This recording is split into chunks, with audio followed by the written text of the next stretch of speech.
так упрямо. И если бы не твой милый голосок, я бы упал, сделав последний вздох. И звезды мирно падали, как будто для меня.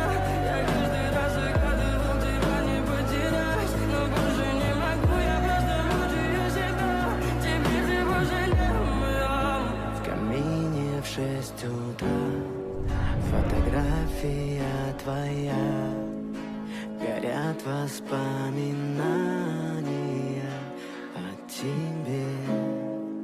У камина в 6 утра разбитая душа, все твои обещания пустота.